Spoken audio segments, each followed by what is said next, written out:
Good morning students. जैसे कि हम चैप्टर नंबर 4 कर रहे हैं क्वाड्रेटिक इक्वेशन। तो हमने अब क्या करना है, हमने देखना है कि क्वाड्रेटिक इक्वेशन को सॉल्व कैसे करते हैं, कौन कौन से मेथड से हम क्वाड्रेटिक इक्वेशन को सॉल्व कर सकते हैं। तो फर्स्ट मेथड जो है फैक्टराइजेशन मेथड, जो हम ऑलरेडी कर चुके हैं एक्सरसाइज 4.2 में, या आप 9th क्लास में भी कर चुके हैं। लेकिन अब आपके लिए नया कौन सा मेथड है, एक तो method of completing square and by quadratic formula. दो मेथड्स हैं। आज हम दोनों को वन बाय वन करके लेंगे और देखेंगे कि इन मेथड से क्वाड्रेटिक इक्वेशन को कैसे सॉल्व करते हैं।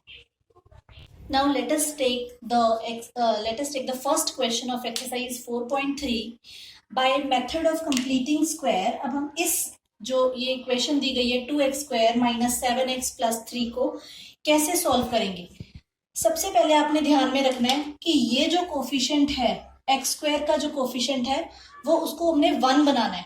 पहले स्टेप में क्या करें, make the coefficient of x² is equal to 1। वो कैसे बनेगा, जो भी x² के साथ लिखा होगा उसके साथ हमने पूरी इक्वेशन को डिवाइड कर देना है। जैसे कि अगर इसके साथ 2 लिखा हुआ है, x² का कोफिशिएंट अब 2 है, तो मैं पूरी इक्वेशन को किससे डिवाइड कर दूंगी, 2 से डिवाइड कर दूंगी।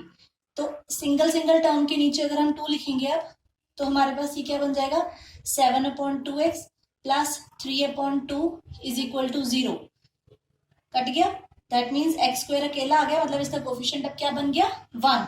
This is our first step. बहुत ही क्लियरली आपने, अगर यहाँ पे 3 लिखा होता तो 3 से डिवाइड कर देते। बाय चांस अगर शुरू में ही 1 हो, यहाँ पे 2 हो ही ना, तो आपने ये वाला फर्स्ट स्टेप जो है वो स्किप कर देना है। Is it clear. सबसे पहला स्टेप हमने क्या किया कि जो भी x² का कोफिशिएंट है उसको हमने 1 बनाना है। तो यहाँ पे 2 था तो पूरी इक्वेशन को 2 से डिवाइड कर देंगे। अगर 5 होता तो 5 से कर देते, अगर 3 होता तो 3 से कर देते। Now let's move on to the second step, multiply the coefficient of x by 1/2। अब यहाँ पे x का कोफिशिएंट कितना है, 7/2। माइनस को अभी हम नहीं ले रहे हैं, जस्ट नंबर लेंगे 7/2। तो जो ये 7/2 है कोफिशिएंट, इसको हमने क्या कर देना है, 1/2 से मल्टीप्लाई कर देना है। तो this comes out to be 7/4। जो भी x का कोफिशिएंट होगा उसको हमने किससे मल्टीप्लाई करना है, 1/2 से। या कई लोग कहते हैं कि 2 से डिवाइड कर दो या फिर 1/2 से मल्टीप्लाई कर दो, this is one and the same thing.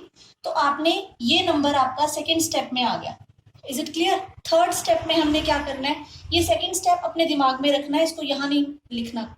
फिर उसके बाद add and subtract the square of the number obtained in the above step. ये अब जो नंबर हमारे पास इस स्टेप में आया है, सेकेंड स्टेप में, इसका स्क्वायर मतलब 7/4 का स्क्वायर, होल स्क्वायर, हमने इस इक्वेशन में एक बार ऐड कर देना है और एक बार सब्सट्रैक्ट कर देना है। तो हमारे पास इक्वेशन क्या बन जाएगी, x² माइनस 7/2x, एक बार प्लस करना है 7/4 का होल स्क्वायर माइनस 7/4 का होल स्क्वायर प्लस ये 3/2 ऑलरेडी इसके साथ था।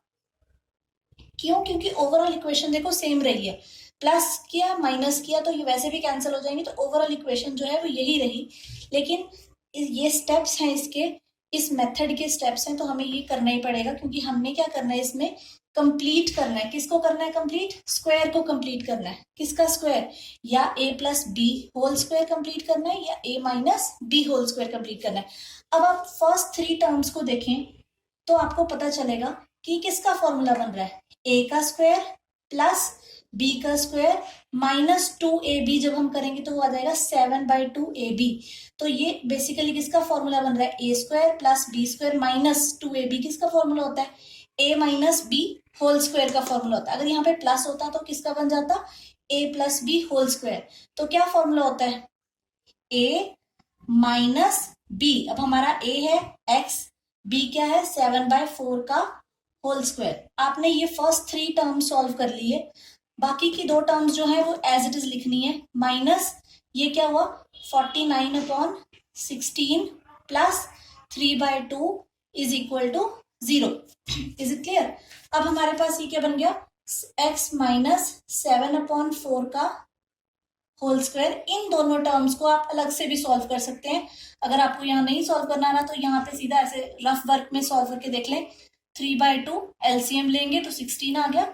16 के टेबल में 16 1 पे आता है, 1 into minus 49 is minus 49 plus 2 के टेबल में 16 8 पे आता है, 8 3 ज़ा 24, this comes out to be -25/16।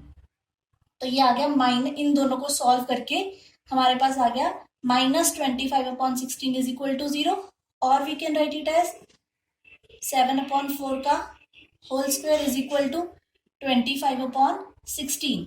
अब जब भी ये स्क्वायर जो है वो दूसरी साइड जाता है, इस स्क्वायर को जब हम दूसरी साइड लेके जाएंगे तो वो क्या बन जाएगा, स्क्वायर रूट। पर स्क्वायर रूट की हमने 2 वैल्यूज लेनी है, एक प्लस की भी लेनी है और एक माइनस की भी लेनी है, तो स्क्वायर रूट बन गया।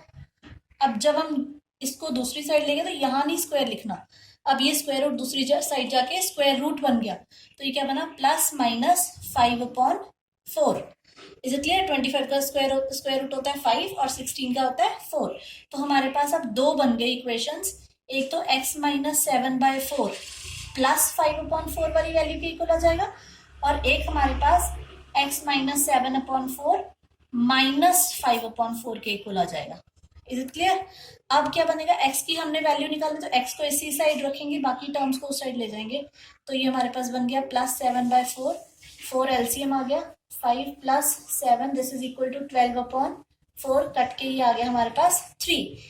x की वैल्यू क्या आ गई हमारे पास, एक 3 आ गई, क्वाड्रेटिक इक्वेशन है, 2 वैल्यूज निकलेंगी, तो दूसरी क्या आ जाएगी -5/4 + 7/4, 4 एलसीएम आया, -5 + 7 this comes out to be 2/4 and this comes out to be 1/2। तो एक x की वैल्यू हमारे पास आ गई 1/2 और दूसरी आ गई 3। तो इस तरह से ये आप क्वेश्चन को सॉल्व करेंगे। इन सिंपल स्टेप्स को फॉलो करना है। स्टेप्स वैसे आपने नहीं लिखने हैं कॉपीज में, जस्ट ये मैंने समझाने के लिए लिखे हैं।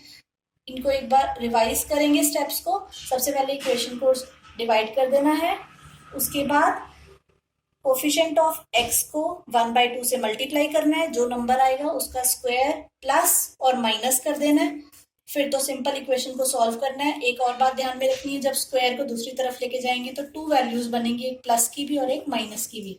इस तरह से आप सॉल्व करते जाएंगे and you will get the 2 values of x।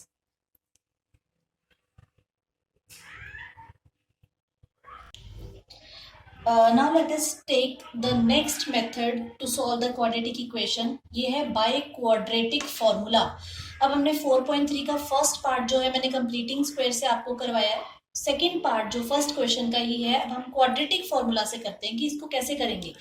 ठीक है, अब हमारे पास सबसे पहले हमने इस इक्वेशन को, जो भी हमें गिवन इक्वेशन होगी उसको हमने स्टैंडर्ड जो मैंने क्वाड्रेटिक इक्वेशन करवाई हुई है उससे हमने इसको कंपेयर करना है। तो अगर मैं इसको कंपेयर करूं तो एक्स स्क्वायर का कोफिशिएंट यहाँ पे क्या है 2, इसका मतलब a की जो वैल्यू है वो क्या आ गई 2। ऐसे ही b की वैल्यू अगर यहाँ पे कोई भी कोफिशिएंट ना हो, मतलब कुछ भी ना लिखा हो, तो 1 होता है कोफिशिएंट। तो x का कोफिशिएंट यहाँ पे क्या है 1, तो b की वैल्यू कितनी आ गई 1, और जो कांस्टेंट टर्म है c इज इक्वल टू क्या आ गया -4। ये तो आपको कंपेयर करना आता ही है। क्वाड्रेटिक फॉर्मूला याद रखना है, हमारे पास क्या होता है x is equal to -b plus minus square root of d upon 2a, where d जो है हमारे पास ये होता है डिस्क्रिमिनेंट। डिस्क्रिमिनेंट क्या होता है हमारे पास, इसकी वैल्यू होती है b² - 4ac। सबसे पहले कई बार इसको ऐसे भी लिख देते हैं, वो डिस्क्रिमिनेंट की सिंपल वैल्यू डायरेक्ट यहाँ पे लिखी होती है, तो वो या फिर d लिख दो, this is one and the same thing. आप d को अलग से यहाँ पे कैलकुलेट कर लेंगे, तो यहाँ पे d की वैल्यू डायरेक्टली हम पुट कर देंगे। तो यहाँ पे हम देखते हैं d की वैल्यू कितनी आ रही है 1 का स्क्वायर -4 इंटू a कितना है 2 इंटू c कितना है -4। तो क्या आ रहा है 1 माइनस माइनस प्लस 4 4 जा 16, 16 2 जा 32, तो ये हमारे पास कितना आ रहा है 33। Is it clear? d की जो वैल्यू है हमारे पास, हमने a b c की वैल्यूज यहाँ पे पुट कर दी और हमारे पास आ गया 33। तो x की 2 वैल्यूज हमने यहाँ से निकालनी इस फॉर्मूला में से, तो क्या बन जाएगा -b की वैल्यू यहाँ पे क्या है 1 प्लस माइनस स्क्वायर रूट। अब मैंने पूरा d ये b² - 4ac की वैल्यू मैं निकाल चुकी हूँ, कितनी है 33, तो यहाँ पुट कर दिया अपॉन 2a, 2 इंटू a का मतलब हमारे पास यहाँ पे क्या है 2, तो ये हमारे पास क्या बन गया x की वैल्यूज आ गई -1 plus minus square root of 33 upon 4। आप किसी भी मेथड से सॉल्व करेंगे आंसर जो है वो सेम ही आएगा। तो x की अब दो वैल्यूज हो गई, x is equal to -1 plus square root of 33 upon 4 and x is equal to -1 minus root 33 upon 4। Is it clear? अब हमने एक और चीज, ये आपका क्वाड्रेटिक फॉर्मूला यहाँ पे खत्म हो गया। आपकी x की दो वैल्यूज आ गई, प्लस की भी हमने ले ली और एक माइनस की भी हमने ले ली। उसके बाद हमारे पास एक बहुत ही इंपॉर्टेंट चीज आ रही है, nature of quadratic, nature of roots. Nature of roots का क्या मतलब होता है? नेचर ऑफ रूट्स डिपेंड करता है डी के ऊपर। डी मतलब डिस्क्रिमिनेंट। अब ये क्वाड्रेटिक फॉर्मूला यहाँ पे खत्म हो चुका, लेकिन नेचर ऑफ रूट्स आपको यूज करना आएगा इन एक्सरसाइज 4.4। तो हम ये भी यहीं पढ़ लेते हैं कि हमारे पास एक standard form of quadratic equation, ये हमें पता ही है कि ये होती है।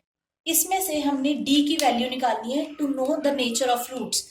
अगर हमारे पास डी जो है मतलब b² माइनस 4ac, डी जो है वो लेस देन 0 आता है। लेस देन का मतलब उसकी कोई नेगेटिव वैल्यू आती है। जैसे कि अगर मैंने यहाँ पे डी को सॉल्व किया होता, मेरा आ जाता कि -1, ठीक है। मान लो इसकी वैल्यू -1 आ जाती, सॉल्व करके नेगेटिव वैल्यू आ जाती, तो हम बोलेंगे कि इस क्वाड्रेटिक इक्वेशन का कोई भी रियल रूट नहीं है, नो रियल रूट।